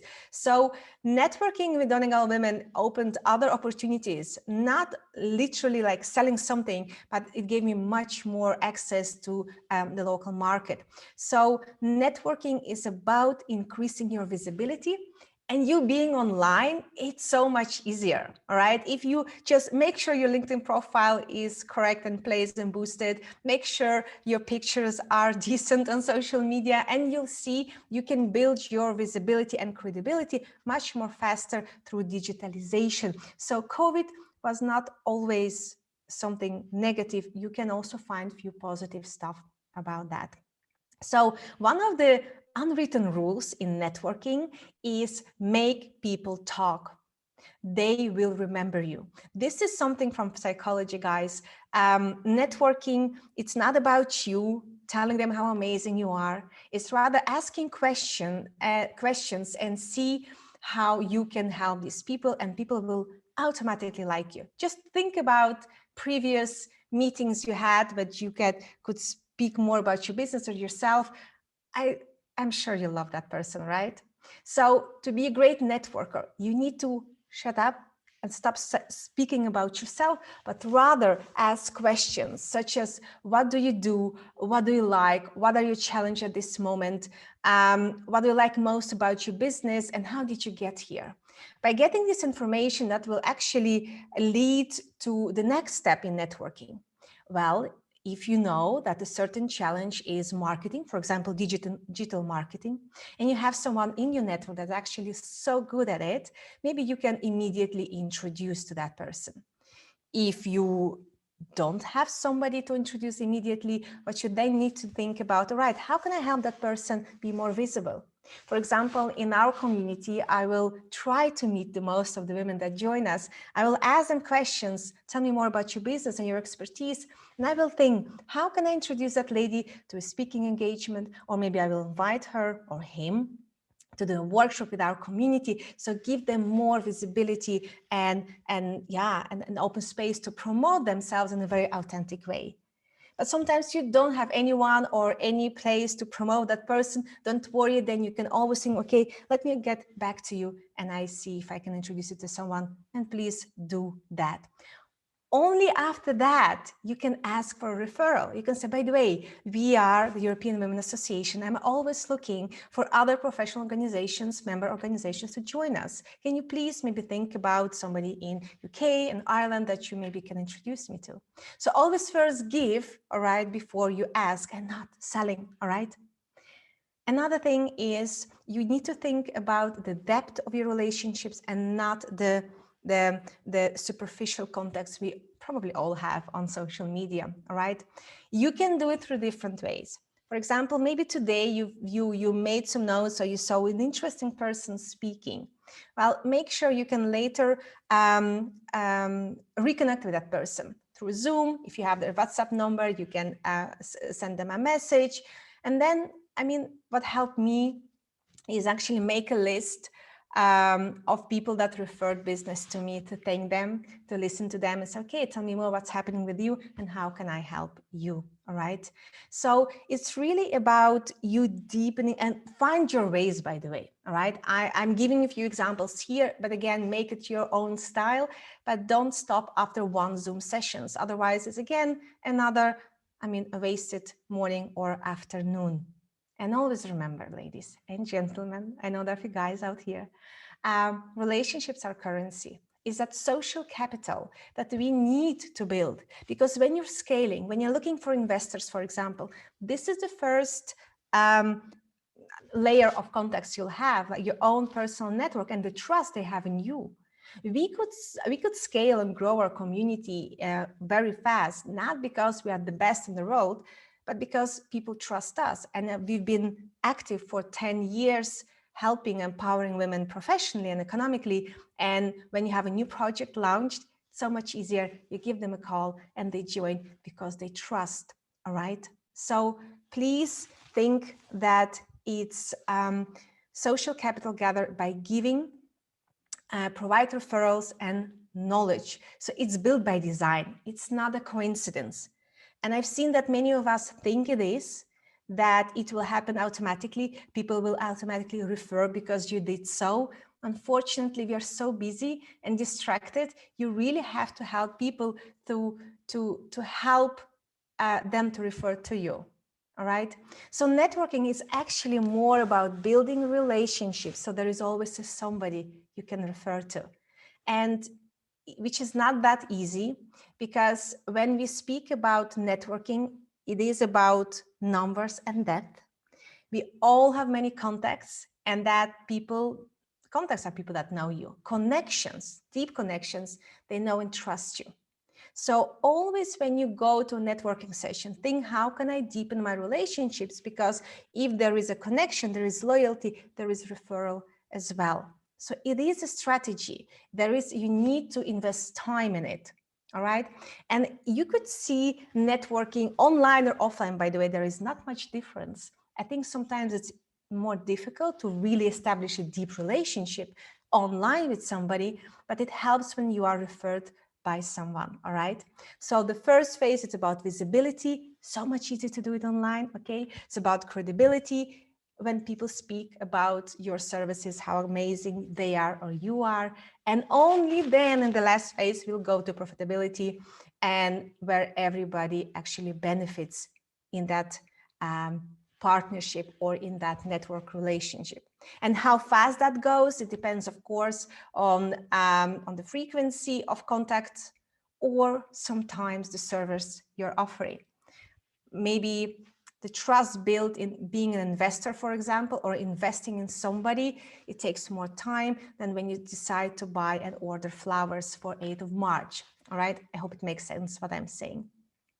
Another thing or a mistake that's often made in networking is that we are everywhere all the time, and we are frustrated because we're not getting business out of it.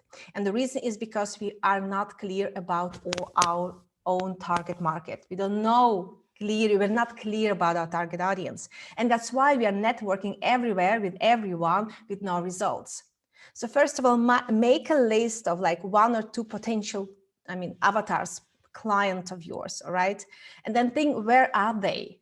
Okay, it can be a business organization, it can be chamber of commerce, it can be a referral group like BNI, for example. It can be your local Donegal business women organization. It can be a service club like Lions, for example, or Rotary clubs. Maybe you've heard about that. You've got professional associations, and then you've got social media. And I think you understand that people on on Facebook group probably are different than in a Rotary club.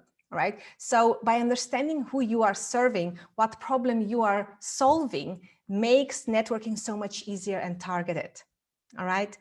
And then you all got now the opportunity to be more brand aware, more present. Okay. When you have today we have this beautiful event. That means you could have looked up who are the speakers. You can research them. You could say, okay, if I'm speaking, I'll maybe have like my logo on the background. So you can do so much more since we are online than before, meet so many more people than before. You please use that opportunity. And when you are in this kind of settings, make sure you use chat box a few times during that session, so people see you, remember you. And when you are organizing yourself, we've learned that with Evelyn, always have a co-host so that then you don't lose that presentation. Okay, we are almost at the end. And just a reminder, we all make mistakes in networking. Number 1 mistake, we do not follow up. And I know you've done that as well. You did not follow up. All right. Please do make some notes and do it today. Or the second biggest mistake we all make, we are not clear about what makes us unique. Why should people work with us?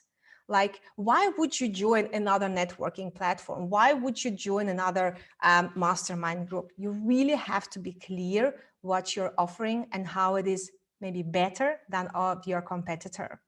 Not responding to referral. So if I would refer you to somebody in my network, I truly expect you to get back immediately, follow that up, because I'm risking my reputation here. All right. So if that is not happening, people will stop referring contacts to you. And abusing the relationships.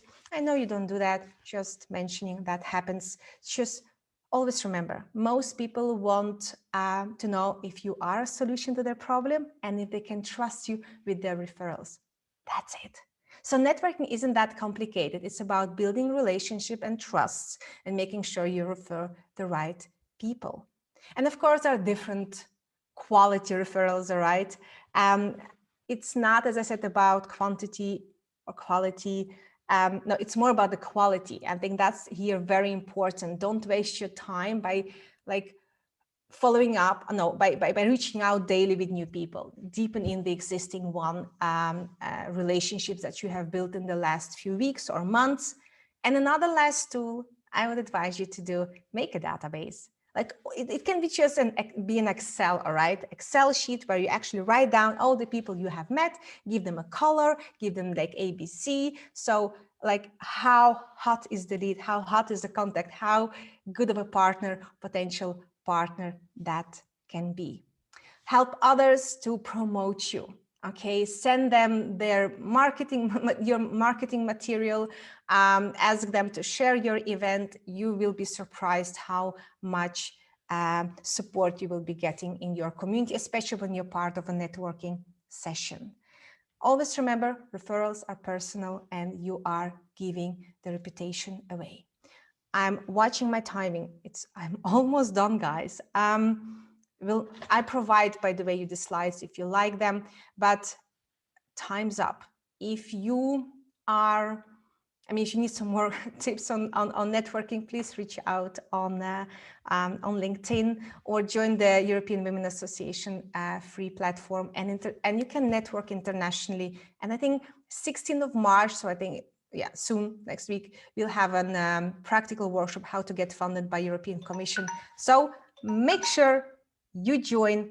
And I think, yes, I'm done, Evelyn. You see, this is like timing. The time went so quickly. Do we have time for one quick question before you leave us? And also, I think Julia has an amazing conversation as well on ecosystems. You know, it's herself and Isabel, when they start talking, it's like they're talking an amazing language that Donegal Women in Business Network actually are part of as well. It's the entire ecosystem of everybody helping everybody get to where they need to get to in a very collaborative way. And certainly I can highly recommend, at the end of every month, there is a networking event with all the women from all over the world and some men.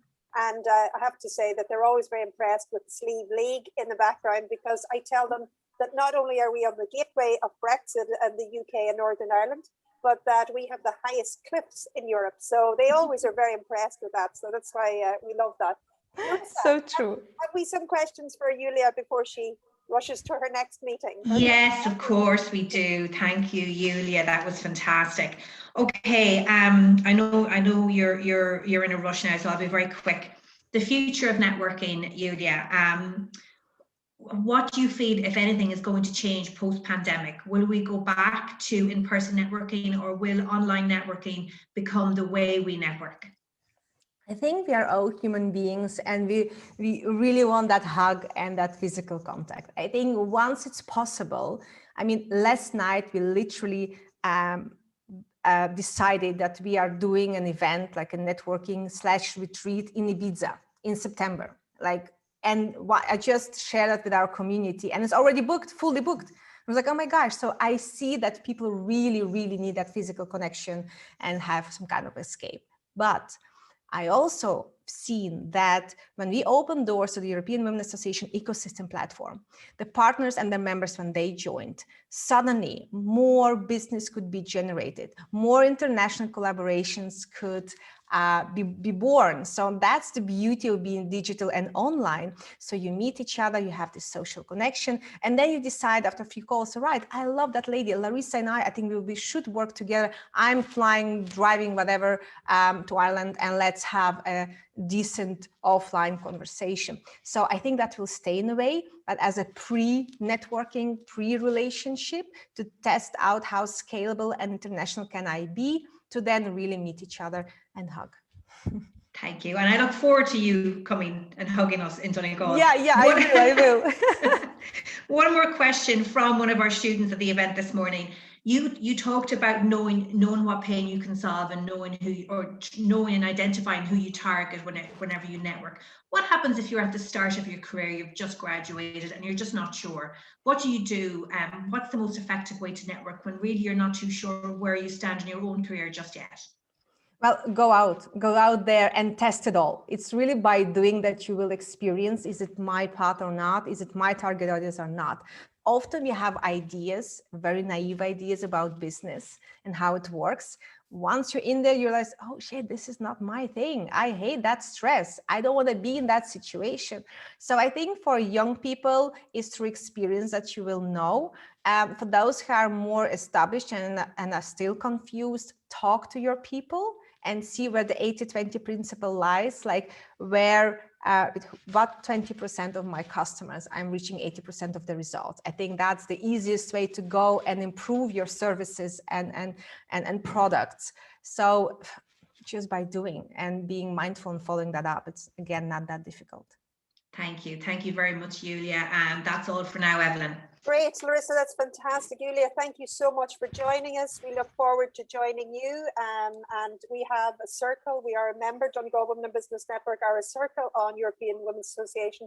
But apart from that, in terms of individual, I know personally that it has opened up an entire world for me, but I would highly recommend. And so brilliant presentation, and thank you so much for joining us, and we can't wait to get to a beta. So thank you. Cool. All right, thank you, girls. I've got, I think we have 495 members at this moment. I hope after this session we'll have 500, so we'll have an extra celebration today. Excellent. See you soon, ladies. Bye-bye. Thank you, Julia. Great. Okay, so Isabel, we are really coming near, and it just felt like about 5 minutes, which was amazing.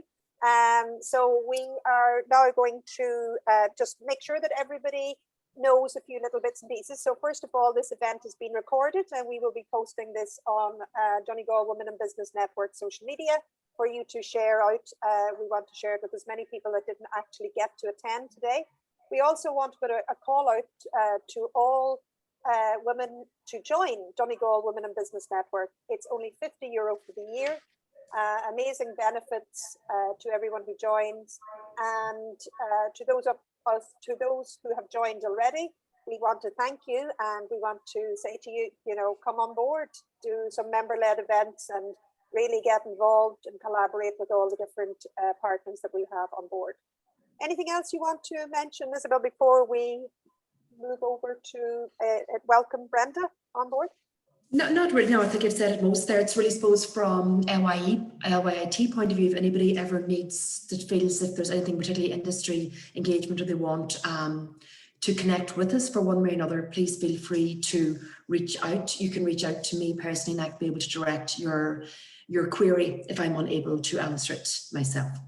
Brilliant, and we want to thank all our partners today. And on that note, we want to now welcome Brenda Hegarty from Donegal Local Enterprise, and Leo, as they're knowing. I was talking to somebody one time about Leo, and they were wondering who this guy Leo was, and I was just chatting away about Leo.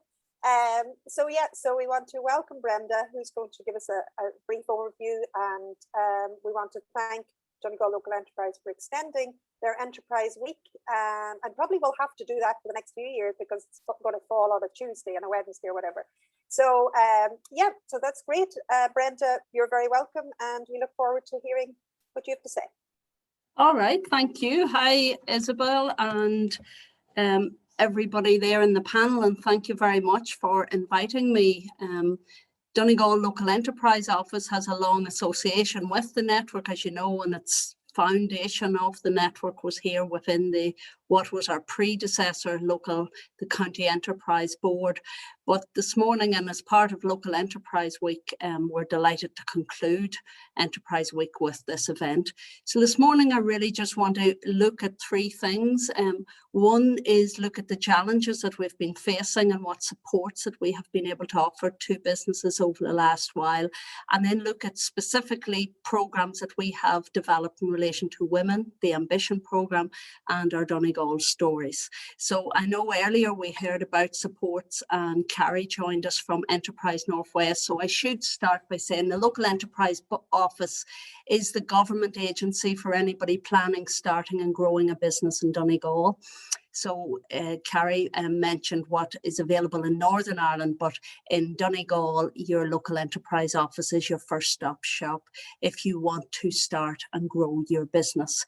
We have a particular commitment to females, and I'll outline that in the next wee while. But I want to just say, as opposed to start off, that we're part of Donegal County Council. We get our policy and our funding from Enterprise Ireland, so we're very much part of that ecosystem. And last year, because of the challenges we have been able to support, we had a record year, and we were delighted to be able to respond to the challenges that businesses were facing. So we give out over 2.7 million in grant funding to over 1,270 different grant support. So that's a 10-fold increase. So it was a really busy year, but we were able to help a lot of businesses get stabilized during the pandemic, and also look again, reflect on where they were going, and hopefully move forward. So with very popular supports like the continuity vouchers and the trading online, which really a lot of female businesses were able to access that support and really pivot and get their businesses online, and those supports are continuing. So basically we offer a wide range of supports. We offer mentoring, advice, programs. Over 3,500 participated in our programs last year, so with great engagement, and that will continue. And your easiest way to access the supports that are available is tune into our local enterprise office information session. It's virtual, it's on the last Friday of every month. So if you want to hear more about the supports and the advice and the training opportunities that we have, please do engage. And as I said, I just want to specifically mention a number of programs. One of the things that I've spoke about previously was, it's both the lack of female-led businesses that had growth potential to grow outside of Donegal and nationally and internationally. And we knew that was untapped potential. So we had a great inaugural program last year called Ambition, and it's a pre-accelerator to encourage females to plan and start. So we delivered a program with NDRC, and it was a great success with over 40 applications. We whittled it down to 11 finalists who took part in an intensive 8-week program. And there was a €10,000 prize for the winner of that, or the person with the best idea, and that went to Rachel Craig. But I'm delighted that 4 of those 11 have already started their businesses, and we are now moving into 2021 with a new program, again with a similar prize, and it'll start in the autumn. So more details on that program is on our website, and I would encourage you to consider that. It's a great start to get your business idea translated into a real business plan and hopefully a genuine business. And then the final thing I want to just mention then is our Donegal Stories. And that's a new initiative that we have where we're showcasing the successful stories in Donegal of enterprises, both female-led and male-led, and all types of businesses that have received local enterprise support. And I'm delighted Larissa is one of those that are featured. We have over 30 businesses featured on that Stories platform. So again, be our next story. And I would encourage you to look at that and consider all the supports, all the programs and all the initiatives that we have in Local Enterprise Office to try and encourage more people to start and grow a business here in Donegal.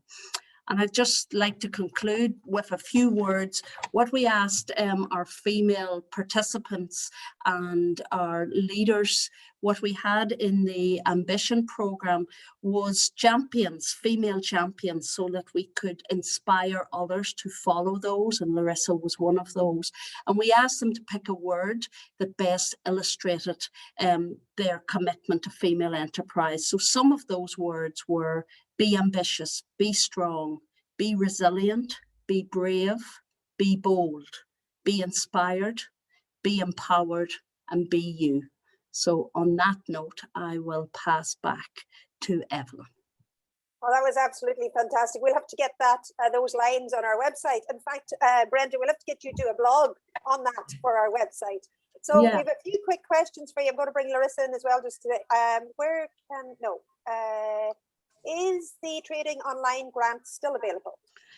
Yes, the trading online, and I suppose just come back, I should have said there before I concluded, your three panellists, two were Northern Ireland and one is Udras based. So unfortunately, they weren't able to portray the supports that we have on offer, but the Local Enterprise Office do give great support.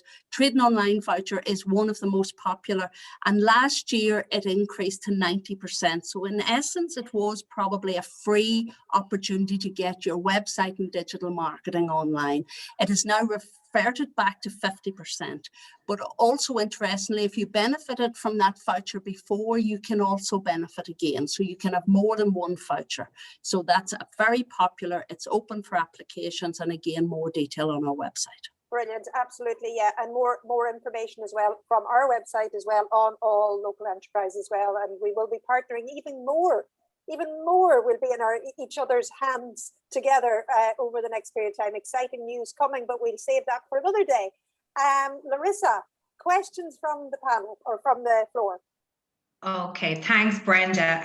And I would just say that I would encourage every business to avail of whatever they can from the Local Enterprise Office. I know my business certainly wouldn't be where it is today without the help and support that I've received over the years. One question, and I think you've already answered it already, but just to be clear, are there grants available for website development for new businesses, Brenda? Yes, so you can, there's a range of ways to access. The easiest way is through the Trading Online voucher. So that's a quick, simple application. And even if you've benefited before, so you need to have a business operating in Donegal, you get a grant of up to 2,500 per voucher, and that's 50% support. And as long as you're employing less than 10 people and you're operating in Donegal, then you can apply. You can also apply through our main, we also have startup and expansion grants up to 150,000 for manufacturing or businesses that's trading internationally, and they can access website development even to a greater scale through that support. So it depends on the type of business you're starting. So if you have any business in Donegal trading for more than 6 months, can get the Trading Online voucher. But if you're eligible under our startup and expansion grants, then again, digital marketing can feature on a website under that support. Okay, thank you, Brenda. And one more question. Ori, the Trading Online voucher, if your business has normally more than 10 employees, but now has only one, can you still apply for the voucher? Thank you.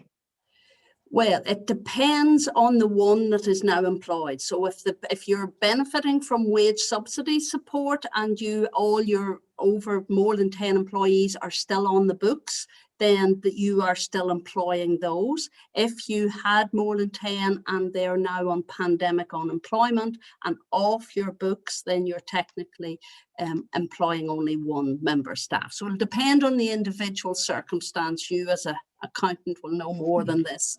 So it'll depend how revenue defines your employment status. But come and talk to us and we can discuss it. That's perfect. That's all. Brilliant. Thank you very much, Brenda. Brenda, thank you very much. And we look forward to hear more. And definitely from our point of view, we encourage all Donegal Women in Business to talk to Donegal Local Enterprise about mentoring, about sports, and basically reaching out. And there are some fantastic, as Brenda said, the Ambition Programme and so all of the events that are coming up. Definitely go and talk to Local Enterprise and Brenda and the team. And so that's pretty much us coming to an end. We have a few things to say. There's an afternoon event organised by EDIC Letterkenny and as part of the library. So it's EDIC Letterkenny is the page and it's in the chat there. We want to thank everybody who came along today. Thank you to Donegal Local Enterprise for extending us into their Enterprise Week for us. Thank you to our wonderful partners who have been fantastic, to all of you who have come along, for all your lovely comments in the chat, for everything that you have, for all the networking that we have done today. And Isabel, any final words from you? No, I think this is hopefully be motivation to people to go off now and be the female champions that we need to keep females out there and to help pave the way for younger females that are coming after us, and just to wish everybody happy International Women's Day. Brilliant. And we'll finish off we'll ask Noel to share the slide with the information now on Donegal Women in Business Network. It's only €50 for the year. I mean, that's less than a cup of coffee, way more, less than a cup of coffee a week. And the benefits really are that you get listed on our website, that you have a private Facebook group, that you can host events, that you can attend free events. And pretty much there's great support and opportunities there to network and collaborate. I'd also like to thank all the backroom team, all the support, everything. Nothing went wrong, which was great. We're delighted with that. So I think we'll all be quite pleased with that. Also, the networking event that is every Wednesday during lockdown will continue. Let's meet for a coffee. So you can check that out on Donegal Women in Business Network's website. And that, I think, is pretty much it. Thank you to my amazing co-host, Isabel Cunningham, and to LYIT for their support as well in everything we're doing. So we want to say huge thank you. Happy International Women's Day. Anyone who's free at 3 o'clock, come along to the other event. There's some fantastic speakers on there as well. And brilliant. So thank you all very much. And we look forward to welcoming you in person and virtually at Donegal Women in Business Network events in the future. Thank you.